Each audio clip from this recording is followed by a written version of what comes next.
Hello అండి, అందరికీ నమస్తే. ఎలా ఉన్నారండి? అందరూ బాగున్నారా? చూసారా ఎంత వర్షం పడుతుందో? హైదరాబాద్ మొత్తం వర్షాలు తడిసిపోయింది కదండి. అలాగనే బాగుందండి వర్షం పడుతూ ఇలా మీతో మాట్లాడుతూ మొక్కలతో మాట్లాడుతుంటే చక్కగా హాయిగా అనిపిస్తుంది.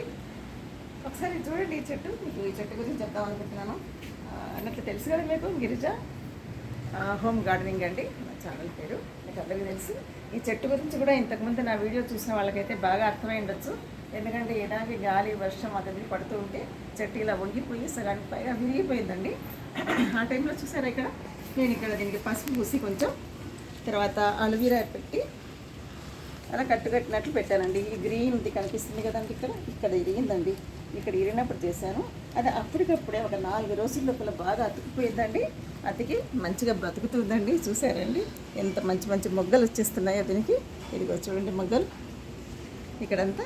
సో మీకు కూడా ఎప్పుడైనా చెట్లకు ఏదైనా అట్లా అనిపిస్తే, ఏదైనా కొంచెం విరిగింది, కొంచెము దానికి కొంచెం కొమ్మలు ఏమైనా గాలికి ఇట్లా పడిపోతున్నాయి అనిపించినప్పుడు అక్కడ మీరు కొంచెం పసుపు రాసి నేను చేసినట్లుగానే అలోవెరా రసం పూసి ఆ విధంగా పెట్టండి. తెలుసు కదండి, అలోవెరా మొక్కలకు సంజీవని లాంటిదండి.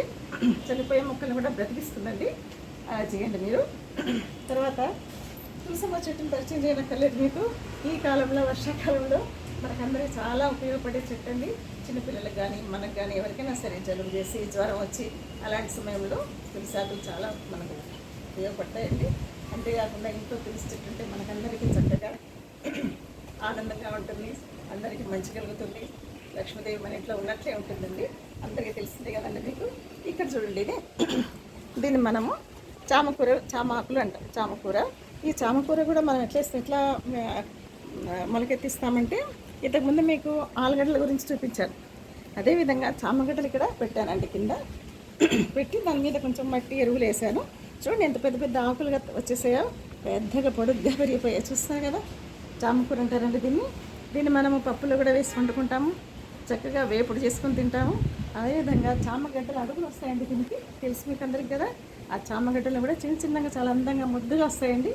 అవి తీసినప్పుడు కూడా మీకు మళ్ళీ అవి చూపిస్తాను. దాంతో కూడా మనం చక్కగా కూరలు చేసుకోవచ్చు. దీనివల్ల కూడా ఉపయోగం ఉందండి. ఏంటంటే కిడ్నీస్లో రాళ్ళు అవి వచ్చినప్పుడు చాలామంది ఈ ఆకుకూర తర్వాత చామగడ్డలు తింటే ఆ రాళ్ళు కరిగిపోతాయని చెప్తారండి. చెప్పడమే కాదు, చాలామందికి మంచి జరిగిందండి ఈ మొక్క వల్ల. అందరు చూస్తున్నారు కదండి, అలోవెరా చెట్టు కూడా ఇక్కడ ఉంది. ఈ అలోవెరా చెట్టు ఇంట్లో ఉంటే చాలా మంచిదండి. దీని జ్యూస్ కూడా ఏమైనా తాగుతున్నారండి అందరూ, ఈ అలోవెరా జ్యూస్ కూడాను. ఇది కూడా మంచి ఆరోగ్యకారి. అంతేకాకుండా మనము సౌందర్యాన్ని కూడా ఆడవాళ్ళకి వాళ్ళు దీన్ని ఉపయోగిస్తుంటారండి.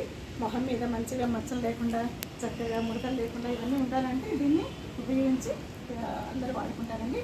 అందరూ చూసి బాగుంది కదండి ఈ వీడియో. మీకు అందరికి నచ్చినట్లయితే మీరు అందరూ సబ్స్క్రైబ్ చేయండి. కొత్త వాళ్ళు ఎవరైనా మొదటిసారి చూస్తూ ఉంటే మీరు వారందరూ లైక్ చేయండి, అలాగే షేర్ కూడా చేయండి. అందరం మళ్ళీ మరో వీడియోలో కలుసుకుందామండి. అంతవరకు సెలవు, నమస్తే అండి.